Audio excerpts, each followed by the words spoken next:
आपण पाहत आहात BPL न्यूज महाराष्ट्र. प्रकाश लालधरे सोबत पाथरी. आज आपण आहोत पाथरी तालुक्यातील गलबेदेगाव येथील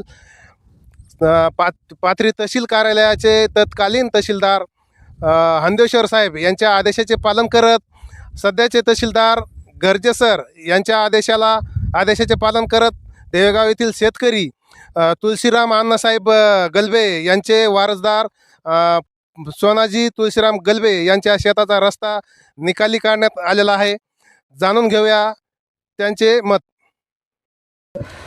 सर्वप्रथम मी सर्व पाथरीचे तहसील यांचे मनापासून आभार व्यक्त करतो की गेल्या अनेक वर्षापासून हा वाद चालू असलेला गट नंबर 110 शेतातील हा एक शेत रस्ता हा खुला करून दिल्या 12 फुटाचा रस्ता दिल्याबद्दल मी सर्वप्रथम आपले सोडगीर साहेब यांनी स्वतः इथं स्पॉट पंचनामा करून तहसीलदार SN हंदेश्वर तहसीलदार साहेब यांनीसुद्धा स्वतः पंचनामा करून पुढील त्यांची बदली होऊन दुसरे आपले तत्कालीन तहसीलदार साहेब नितीन गर्जे साहेब व आपल्या मॅडम वैशाली बिदे मॅडम आणि पाथरी देवगाव सज्जाचे तलाठी अन्सारी साहेब यांचेसुद्धा खूप खूप मनापासून धन्यवाद.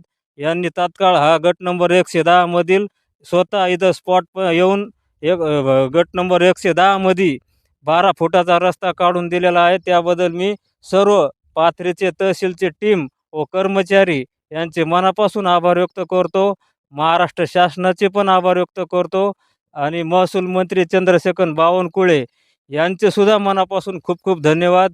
त्यांचा जसा जार काढला त्या जारप्रमाणे माननीय तहसीलदार साहेब यांनी आदेशाचं पालन करून हा माझा अनेक दिवसाचा वाद असलेला हा मिटवून मला तात्काळ रस्ता करून दिल्याबद्दल मी सर्व मीडियाचे आणि सर्व तहसीलदार साहेब यांचे, तहसीलची टीम, सर्व कर्मचारी यांचे मनापासून धन्यवाद.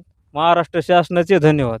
ज्यावेळेस पाथरी तहसीलचे प्रशासन कर्मचारी तहसीलदार ज्यावेळेस इथं आले असतील त्यावेळेस कोणी शेतकरी बांधवांनी वगैरे त्यांना विरोध वगैरे या रस्त्यासाठी केलेलं होतं? ज्यावेळेस इथं तहसीलदार साहेब स्वतः पंचनाम्याला आलते त्यावेळेस गैर अर्जदार यांनी त्यांना खालीवर बोलून काही धमकावून काही बोलून पळून लावण्याचा प्रयत्न केला, पण तसे कोणत्याही भूलतापाला बळी न पडता माननीय तहसीलदार साहेब, माननीय आपले सोडगीर साहेब यांनी स्वतः येऊन पंचनामा करून त्यांनी हा पुढील वाटचालीस त्यांची बदली झाल्यानंतर पुढची वाटचाल आपले आलेले तहसीलदार साहेब नितीन गर्जे व मंडळ अधिकारी वैशाली बिदे मॅडम यांनी हा तात्काळ मला रस्ता खुला करून दिल्याबद्दल मी त्यांचे आभार व्यक्त करतो आणि महाराष्ट्र शासनाचे आभार व्यक्त करतो आणि मीडियावाल्याचे पण आभार व्यक्त करतो.